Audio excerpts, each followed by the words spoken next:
stage now, we are bringing Tom Carroll. He's the editor of Cannabis Capitalist. Tom, join us on stage, and Whitney Tilson, founder and CEO of Empire Financial Research and one of your favorite and most well-known value investors. Well, Thank you. To have you on stage. Thank you. Give him a warm welcome, please. All right. Very good. Have a seat. Hey, right. Welcome. Thanks for coming to listen to us talk this morning. I'm Tom Carroll. I am a stock analyst with Stansberry Research. I focus exclusively on cannabis investing. So how lucky am I? It's been really great experience the last several years. How did I get into this? I was a healthcare analyst on Wall Street for 18 years. Got the opportunity to invest in a small private startup in the state of Maryland called Curio Wellness, which is now the largest cultivator in the state. And so I've learned a lot there on doing that deal. And it's been just an amazing journey. Getting to talk to all these amazing entrepreneurs that have started these companies and seeing how these stocks trade is quite interesting, as you guys all know. Even more amazing, I get to interact with gentlemen like this. Whitney Tilson, famous value investor for years, very successful hedge fund guy. He's been on 60 Minutes twice. He runs marathons and does what they call extreme tough mudders. I mean, crazy stuff. But he was pretty skeptical on cannabis when we first started interacting, and he's actually come back to the other side of the fence. So he's going to chat with us today. We have a short presentation, walk through some stuff. I'm going to talk about 3 off-the-radar cannabis-focused stocks at the end of our presentation. Probably you've never heard of, well, maybe one you heard of. They presented here yesterday. And we'll do that. Whitney, Great. Sound good? Awesome. All right. Thank you for that kind introduction, Tom. Thanks everyone for tuning in. Let me say this is the first cannabis conference or any such thing I've ever been to. It's sort of weird being here. If I tell you a little bit about myself, you'll understand. 1, I've never used the product at age 55. I'm a little bit of a nerd. 2, I'm an old school value guy. A week from tomorrow, I'm going to my 25th consecutive Berkshire Hathaway annual meeting. Like, I pray in the church of Graham, Dodd, Buffett, and Munger. And so I generally don't invest in emerging sectors, certainly one with such a crazy cast of characters as this sector. And thirdly, to the extent I ever have invested in the sector, it was on the short side. When I was running a hedge fund, I famously went on national television the very hour that Tilray peaked at $300 back in September 2018. And I said, this is the most overvalued stock and the biggest short squeeze I've ever seen in my career. And this stock will be down below $100 within days. And will be down more than 90% within a year. And it turns out it was much too conservative. The stock was below $100 within hours, and the stock fell by 99%, and today is still down 98.2%. I just ran the math based on yesterday's close. So what am I doing here? And the answer is sometimes things that I was short and bearish on, some of the best investments in my career, are things where the situation changes, the price changes, and opportunity emerges. So when I have been short something and then gone long it, the handful of times in my career have been some of the best investments in my career, most notably Netflix, which I was incorrectly short back in 2010, excuse me, and then I went long it really the day it bottomed at split adjusted $8 a share on October 1st, 2012, and it turned into a 100-bagger over the next 7 years. So with that, I'm now, so that's a quick introduction, and I'd love to walk you through why a traditional old school value guy like me thinks there's a lot of opportunity in this sector. So this is, so I've got a handful of slides I'll whip through, and then Tom can give you 3 of his best stock ideas in the sector. This is all stuff you know, so I'm going to move through it pretty quickly. But again, this is how I think about the world. Obviously, the most success I've ever had in my investing career is basically getting in front of big inevitable trends. And then that's most important. And then second most important is trying to pay a reasonable price. So let's talk about the first. This is a sector that's obviously shown enormous growth over, this is a dozen years here. And keep in mind, this is just the legal market, but so this is an enormous, rapidly growing market. And I think that it is absolutely inevitable that this will continue for well into the future. So what is driving it? Fundamentally, at the end of the day, it's the public, the consumers. The views toward marijuana and its derivative products have radically changed in the last decade, a couple of decades. In all areas, from is it okay to consume it to is it will I support politicians on this? At the very least, should it be decriminalized and should it be legalized and made more widely available? And politicians, of course, follow the voters. And so the trend in public opinion is both driving demand and the legal and regulatory reforms that in turn, it creates a virtuous cycle here.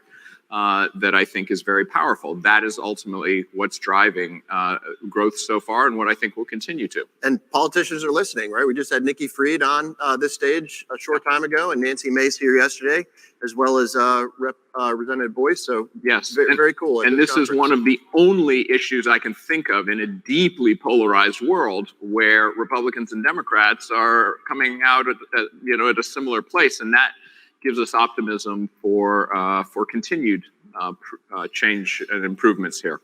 So in reality, though, of course, we all know that it is still a federal at the federal level still illegal. And there was a lot of hope when Democrats took both houses of Congress and the presidency that would result in a change in this status.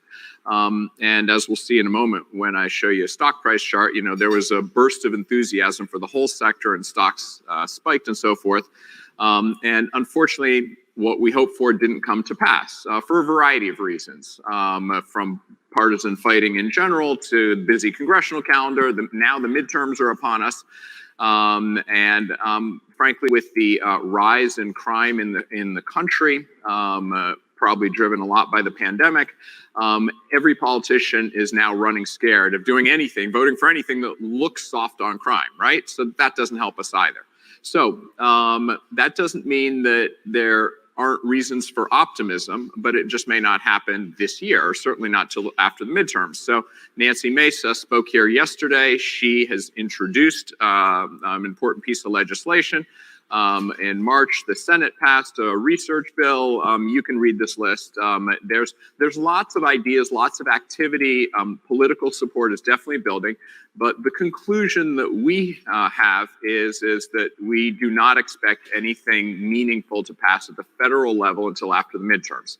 If we're wrong on that and something does pass, it would probably be the Safe Banking Act. But we do expect Congress to engage, and that there might be something that happens in 2023. Again, sort of depending on what the election outcomes and who controls which branch of government.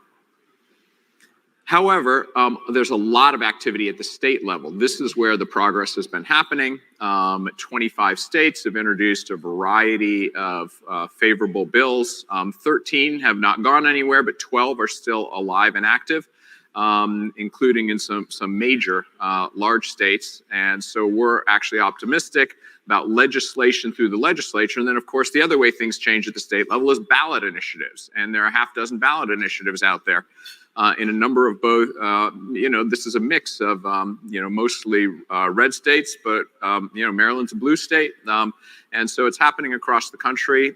So we do think that there will be substantial progress at the state level, which is continuing a trend that's been going on for years. And all of this is still very much in flux, right? It's happening literally as we speak. Yes. And Tom is the expert on this and tracks it day to day. I don't try to predict what's going to happen at the federal level or the state level, other than to have a high degree of certainty that every year there will be a more favorable regulatory and legal environment over time. So turning back now, having set the big picture, let's turn to the financials that I look at. And again, here's another chart just showing that the growth rate's even higher over this 6-year period than the dozen-year period I showed you before. Very, very, very importantly, though, this growth has been accompanied by a dramatic improvement in margins and profitability. And this is very different from the high growth tech sector, where it is characterized by what I call profitless prosperity. This is an industry that's profitable prosperity and growth. So as an old school value guy who likes to value things on multiples of EBITDA, likes to see companies with cash flows, this is a sector, these are companies I can value. So this is really important. And by the way, when stocks get really beaten up, but they don't generate any cash, nobody's going to buy them. They can't buy back stock, right? Generally speaking. Whereas companies that generate real cash flow, if their stocks get cheap enough, somebody's going to do something. They can buy back half their stock in a Dutch tender offer. A buyout firm will come in and can borrow money against it, against those cash flows, or management was just going to take the company private, right? So that when something is cheap enough, when there is cash flow, there are major catalysts that can unlock and restore that cheapness back to fair value. So here's what the stocks have done, going back, and you can see it's characterized just by wild swings. The initial euphoria, a crash, the Tilray bubble, a crash, a rebound from that, then sort of a long, sickening slide into the bottom of the COVID thing. Another big run, peaking with the blue wave in the hopes the Democrats would change the legislation and all, and now we are sort of at the bottom of yet another sickening crash. So on the valuation multiples, this chart here, I could put up a chart here that sort of looks similar on EBITDA, but some companies have negative EBITDA. So when you're looking at a basket, it's a little hard, sort of cleaner, and it shows the same pictures on a price to sales multiple here. Basically today, the stocks aren't quite as cheap as they were at the very bottom of the COVID crash, but I'd argue they're much more profitable today. A bunch more states have passed legalization, et cetera, et cetera. So, and they're almost as cheap. So I actually think today is probably the single best time to be buying in this sector, even relative to the worst bottom at the COVID crash. And look, 2 times sales for a sector that's growing this rapidly, that has so many catalysts, is downright cheap. And again, I prefer cash flows as the measure, not price to sales. But the cash flow analysis is very similar here. And this includes some of the Canadian operators as well that traded higher multiples that get to that 2 number. If we're just focusing on some of the biggest, best in the United States, it's even less than 2 times. Right. So a number of my friends here are investing in the sector, and these are guys who are also generalists like me. Like when bottom fishing value guys like me and like these guys start poking around in a sector, that's generally a pretty good sign. And Ricky, by the way, I saw him. He's here and he is speaking. I think at noon today or something like that. He said so. Definitely check him out. One of the smartest investors out there. So my last slide before I turn it over to Tom for his specific stock ideas is just general question is do you want to buy the U.S. stocks versus the Canadian stocks? Our bias is heavily toward the U.S. stocks, with a little exposure maybe to the Canadian ones. The U.S. ones tend to have much stronger financials. They're much cheaper on any kind of valuation metrics. Obviously, the U.S. market is 10 times or more the size of the Canadian market just by population and all. And there's a very weird inefficiency that's depressing the price of the stocks here in that they have to trade on the pink sheets because it's illegal here. It's legal up in Canada. So institutional investors can't buy the stocks here. That will change. I do not know when that will change, but once these stocks can uplist onto major exchanges, when the legislation and regulatory environment changes and institutional investors can own them, you'll really want to own the stocks then. So, that said, in the immediate term, any good news is the institutional investors rush in on the good news. Those are the Canadian stocks that they can buy. So, maybe in the short term, actually, you could argue for the Canadian stocks. So, as fundamental value guys, we think the U.S. stocks are going to do better over time. If you're a little more trading oriented and you want to sort of hedge it, you own a little bit of the Canadian ones as well. So that's our take. I talked to a CEO last night who said when good news comes out and one of the Canadian stocks outperforms his company, it drives him absolutely crazy. And so, Right. man, I feel his pain. And if you are out there publicly traded now, may have some of the same feeling. And his stock's trading at 2 times this year's EBITDA, Right. and the Canadians are trading at 12 times, right? So, Tom, let me pass you the clicker and Sure. run through your ideas in the last 5 minutes we have. All right, very good. So 3 names you may or may not have heard of. It's easy to talk about the bigger stocks out there. I talk about them all the time. But I figured today I'd dig into my watch list and look for some smaller cap names that I think are quite interesting right now. So 3 of them: Glasshouse, MaryMed, which spoke yesterday, and Posibit Systems. So let's kick it off with Glasshouse. One of the largest cultivators in California. I, as an investor, have shied away from markets like California, just given the regulatory environment in the state. These guys have a couple things I think going for them right now. They're about to open up about 5.5 million square feet of greenhouse space. I don't know if it's the biggest in the world. They say it is. It's got to be certainly one of the biggest in the country. These guys operate at one of the lowest all-in costs to produce a pound of flower that I've seen. The only lower one is Clever Leaves in Colombia. So fourth quarter was $166 a pound. As we know, pricing pressure has really crushed this group in the last few months. Man, this is what you have to have. You got to drive prices down, or your cost rather of production. Secondly, big regulatory changes coming to California. We're rethinking the cultivation tax, end of provisional licenses. CEQA approval is going to get a lot tighter, right? The big onerous environmental process. So, California could look totally different a year from now in terms of the operating environment. And I think that makes the current assets that much more valuable in the state that have already gone through this process. No analyst coverage. I'm trying to get these guys to talk more to the analyst community out there, guys like me, but very interesting story. Second one, MaryMed. Bob Fireman here, he presented yesterday. Really interesting management team here. These guys started on the consulting side of things. They're one of the smartest one of the smartest management teams I've come across in terms of really knowing the ins and outs of all the legal state markets. Their anchor markets, Illinois and Massachusetts, I think are going to bridge the gap to their guidance quite easily this year. And then they've got 3 other what I call opportunity markets, where they are the management of a large facility and vertical integration in Delaware, Maryland, and Nevada. Maryland has they've already closed the deal there in Maryland. That will be fully consolidated this year, hopefully sometime in the third quarter, maybe a little sooner. And that's going to just add to the upside here. These guys grew revenue, almost 140% into 2021. Their guidance is for just over 20% growth this year. Very conservative. They're probably in the audience a little here today, so I don't want to push them too much, but that seems like a pretty easy bar to reach. And again, just some recent analyst coverage there. Last one, and probably the most speculative, company called Posibit Systems, right? This is a cannabis fintech company. Very strong management team, kind of a SaaS business model, software guys originally that basically built fully compliant, payment processing to be put into a cannabis retail environment.